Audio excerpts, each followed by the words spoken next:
Hello दोस्तों, कैसे हो आप। आशा करता हूँ आप सभी अच्छे होंगे। फर्स्ट वीडियो में हमने देखा था कि यदि आप फर्स्ट टाइम स्टॉक मार्केट में आते हो तो सबसे पहले ये डिसाइड करो कि आप इन्वेस्टिंग करना चाहते हो या ट्रेडिंग करना चाहते हो। यदि आप इन्वेस्टिंग करना चाहते हो तो इन्वेस्टिंग के रूल्स अलग हैं एंड ट्रेडिंग के रूल्स अलग हैं।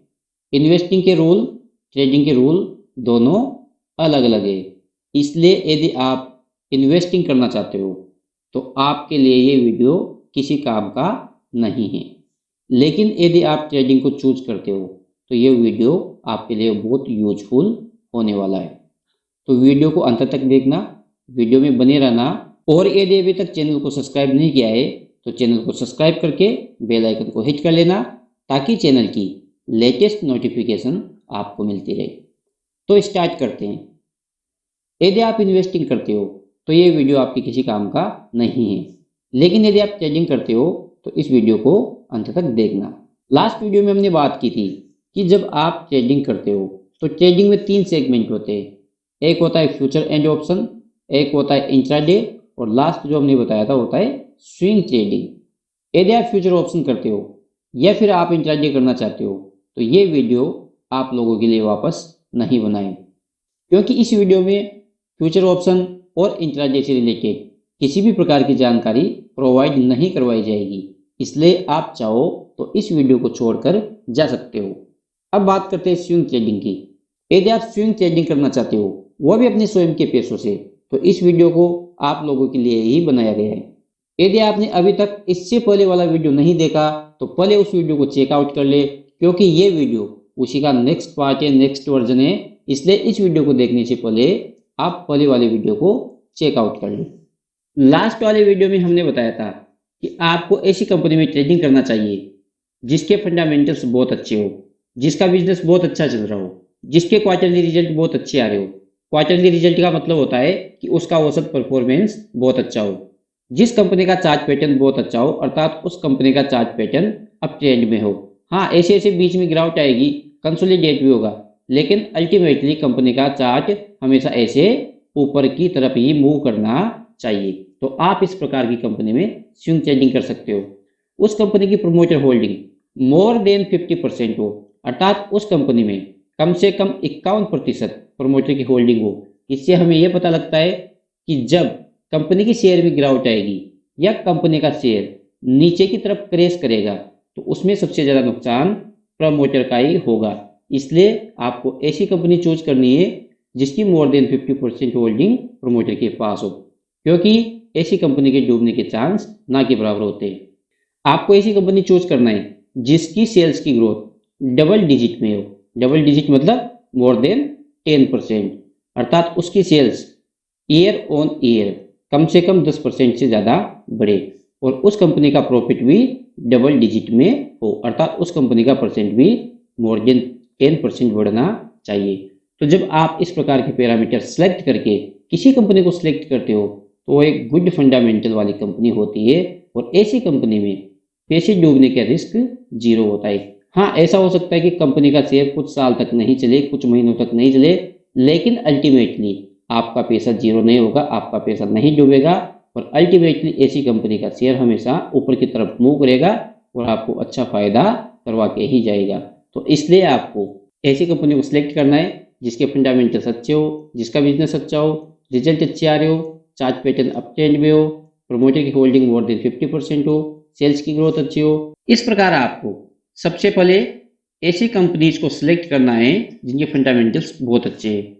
तो सबसे पहले आपको एक अच्छे बिजनेस वाली कंपनी को सिलेक्ट करना है जिसका बिजनेस बहुत अच्छा चल रहा हो। जब आप किसी कंपनी के बिजनेस को अच्छे से समझ लो, कंपनी को सिलेक्ट कर लो, उसके बाद आपको जो अगला काम करना है वो करना है कि आपको अलग अलग सेक्टर की अलग अलग कंपनी चूज करनी है। जैसे आप फाइनेंस ले सकते हो, केमिकल ले सकते हो, IT sector, FMCG sector, retail sector, consumer goods sector, auto sector, pharma sector. यहाँ ऐसे बहुत सारे सेक्टर बताए गए हैं जिनको आप सेलेक्ट कर सकते हो और प्रत्येक सेक्टर की आप दो दो या तीन तीन कंपनी सेलेक्ट कर सकते हो। इस प्रकार आपके पास आज 7-8 सेक्टर में 20-22 कंपनी हो जाएगी जिनमें आप आसानी से ट्रेड कर सकते हो। जैसे मैं यहाँ पर एक एग्जाम्पल के लिए बताऊँ आपको कि फाइनेंस सेक्टर में आप बजाज फाइनेंस को ले सकते हो, HDFC बैंक को ले सकते हो, मुथूट फाइनेंस को ले सकते हो। इसी प्रकार केमिकल सेक्टर में आप एशियन पेंट को ले सकते हो, पीडीलाइट कंपनी को ले सकते हो। इसी प्रकार IT में आप TCS को चूज कर सकते हो, इन्फोसिस को चूज कर सकते हो, HCL टेक्नोलॉजी को चूज कर सकते हो। FMCG में आप HUL को चूज कर सकते हो, नेस्ले को चूज कर सकते हो, डाबर को चूज कर सकते हो। इसी प्रकार बहुत सारी कंपनियां हैं। रिटेल में आप डीमार्ट को चूज कर सकते हो, कंज्यूमर गुड्स में आप टाइटन को चूज कर सकते हो, ऑटो में आप TVS को चूज कर सकते हो, टाटा मोटर्स को चूज कर सकते हो। इसी प्रकार मारुति को चूज कर सकते हो, आयसर मोटर को चूज कर सकते हो। और फार्मा में आप डिविस लैब को चूज कर सकते हो, अबॉट इंडिया को चूज कर सकते हो। इसी प्रकार GSK फार्मा को चूज कर सकते हो। इस प्रकार बहुत सारी तमाम कंपनियां हैं जो प्रत्येक सेक्टर में बहुत अच्छी कंपनीज हैं। जब मैं किसी कंपनी की यहाँ पे बात कर रहा हूँ तो ये कोई बाय करने, सेल करने, होल्ड करने, एवरेज करने, किसी भी प्रकार की कोई रिकमेंडेशन नहीं है। ये केवल जस्ट एग्जाम्पल पर्पज के लिए बताई गई है, क्योंकि जब हम सेक्टर को डिसाइड करते हैं, जब हम किसी सेक्टर के बारे में बात करते हैं तो उसके एग्जाम्पल तो आपको बताने ही पड़ेंगे और वो इस प्रकार से बताए जाते हैं। इसलिए जब मैं कंपनी की बात करता हूँ तो किसी भी प्रकार की कंपनी में आपको बाय या सेल नहीं करना है।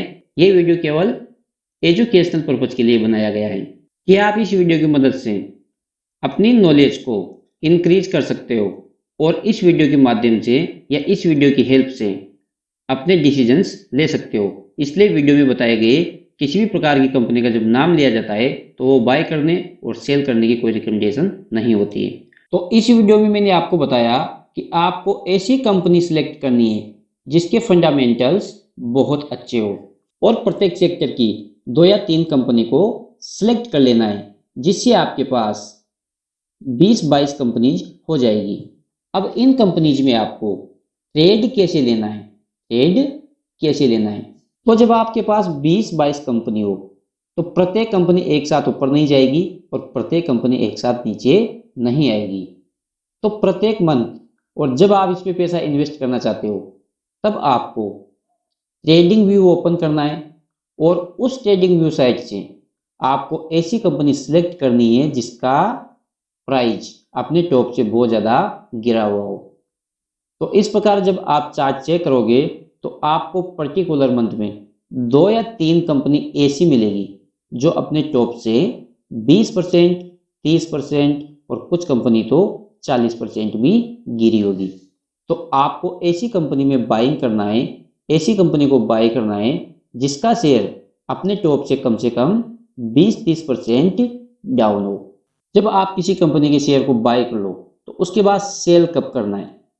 यदि आपकी बाइंग लेवल से शेयर प्राइस 20-30% ऊपर आ जाए तो आपको उस कंपनी को सेल कर देना है और प्रॉफिट बुक करके वहां से एग्जिट हो जाना है।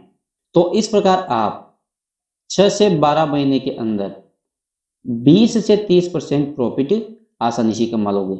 यदि 6 महीने में आप 15% प्रॉफिट भी कमा पाते हो तो 12 महीने में आप 15-15 करके 30% प्रॉफिट कमा लोगे। टैक्स वगैरह, ट्रांजैक्शन चार्ज वगैरह कट करने के बाद आप आसानी से प्रत्येक साल 25% पैसा बना सकते हो। जब यहाँ मैं 25% की बात कर रहा हूँ तो इसका मतलब यह नहीं है कि एवरी ईयर आपका 25% पैसा बनेगा ही बनेगा।